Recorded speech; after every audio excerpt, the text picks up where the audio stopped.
This is India. This is home to 1.6 billion people.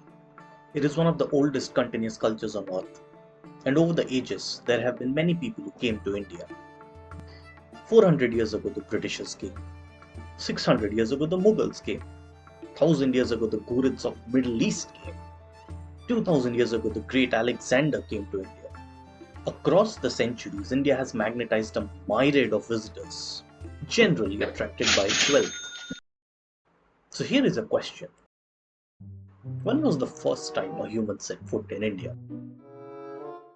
Short answer. Very, very long time ago. Much before any of these guys came. Long answer. Well, that's what this video is for. Stick around and we look at when was the first time humans set foot in India and why they came. What did they do after they arrived? This is the origin story of Indians. The answer to the first question is not a simple one. In fact, depending on who you ask, you will get a different answer. If you ask an archaeologist, the answer you will get will be close to 120,000 years ago. To put that in perspective, majority of the Indian history that you might be familiar with, the rise and fall of empires, the spread of major religions, the Muslim and Mughal invasions, the great kingdoms of South, British colonial rule, the struggle for independence, all happened in the last 2000 years. 120,000 years means 60 such cycles have passed since humans came to India. An important point to note is that out of the 60 cycles, we have written records for about this much. The earliest texts available in India are the Vedas, which are 3,500 years old. This period is called history. The remaining frame, of which no written record exists, is part of prehistory. So as per archaeologists, the first time a human came to India was about here. Now if you ask the same question to a geneticist, you will get a different answer. And the answer you will get is 70,000 years. But now we have a problem. As you can see, the numbers don't match. So why the difference? How come two different branches of science arrived at different answers? To answer that, let's first see how the geneticist arrived at this number. The answer lies in, well, genetic science. Quick recap on Genetics 101. We all have DNA.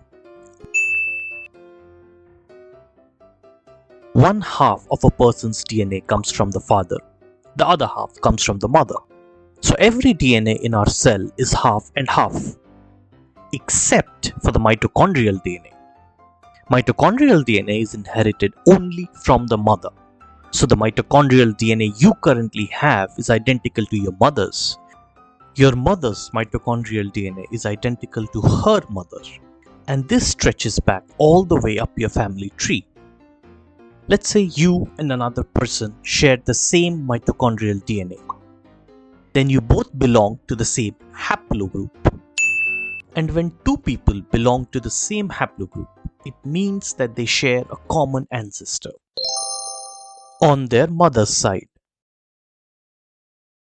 Armed with this theory, the geneticists started examining the mitochondrial DNA of people all over the world to figure out patterns. And they made a startling discovery. They discovered that people living outside of Africa all share a common haplogroup called L3.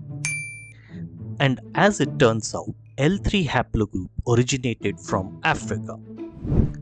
So what this meant is that the ancestor of every human who lives outside of Africa originated from Africa. This gave birth to the out of Africa theory. Here is a quick summary of the out of Africa theory.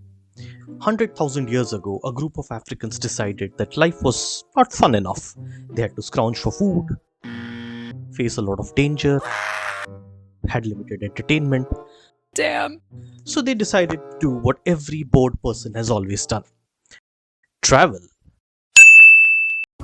Only in this case, the travel lasted for 90,000 years. And in this time span, the Africans and their descendants covered almost the entire world. And during this journey, they entered India about 70,000 years ago. Ta-da! But how the heck are you able to figure out the time of the arrival? I figured it out by studying mutations. Mutations? Not that kind of mutation.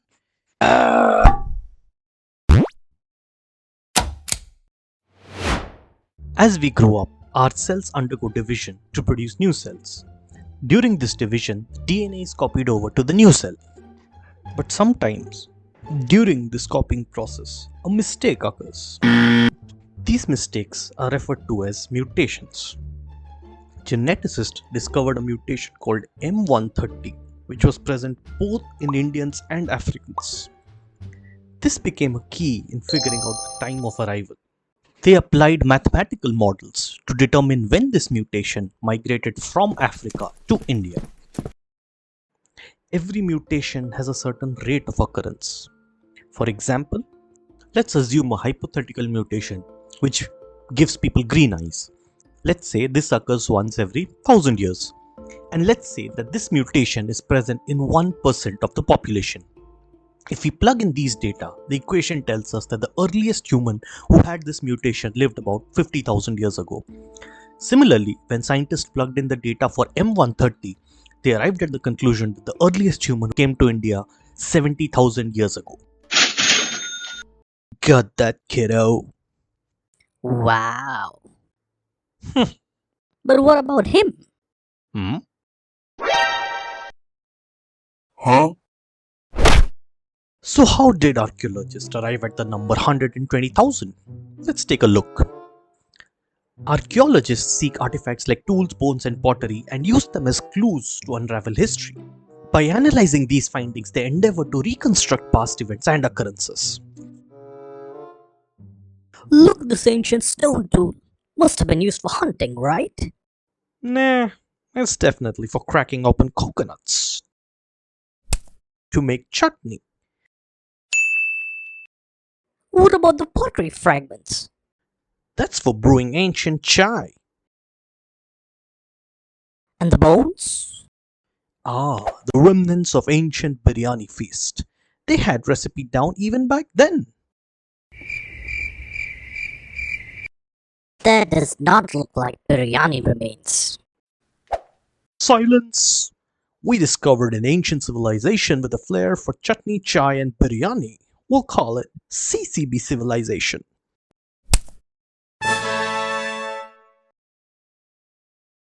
Wow. So what evidence did archaeologists find in India? This is where we take a look at this gentleman. This is Robert Bruce Foote. Ironically, this guy who looks as English as one can is the father of Indian prehistory.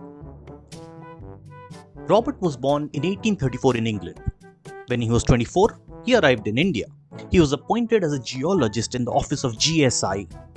When he arrived, there was a deputation that was gearing up to go explore the rocks in Madras.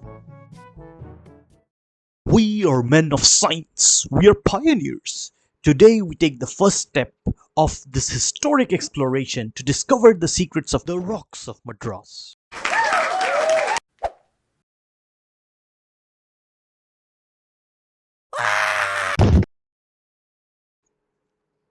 Hey, wanna come along? Yes. As luck would have it, one of the guys in that survey named H. Gagan died of sunstroke, and Robert was appointed as his replacement. Now, the aim of this mission was to examine the rocks in South India and obtain samples. But while he was digging at a place called Atirampakkam, he found something odd. He discovered some stone tools there. This would later turn out to be a momentous discovery, as this was the first time any memento was found of the prehistoric inhabitants of the country. Upon further examination, it turned out that they were at least 120,000 years old and some were even older. Archaeologists discovered such tools and other artifacts across many sites. Since the usage of tool indicates presence of intelligence, they concluded that if there was a tool, there had to be someone using the tool. And if the tool was 120,000 years old, that means that the user had to have been around at the same time. But since the genes of the Indians can be traced back to 70,000 years ago, where did these tools come from? Who was the tool maker? And if they did exist 120,000 years ago, how did they get wiped out? There are two possible theories which can explain what happened. One, Toba, a giant volcano which wiped them out. Two, genocide. They were killed by the original inhabitants of the Indian subcontinent, and these original inhabitants were not exactly humans. They looked like humans, spoke like humans, behaved like humans, but were of a different species. We will be exploring this and more in the part 2 of this video. Thanks for watching.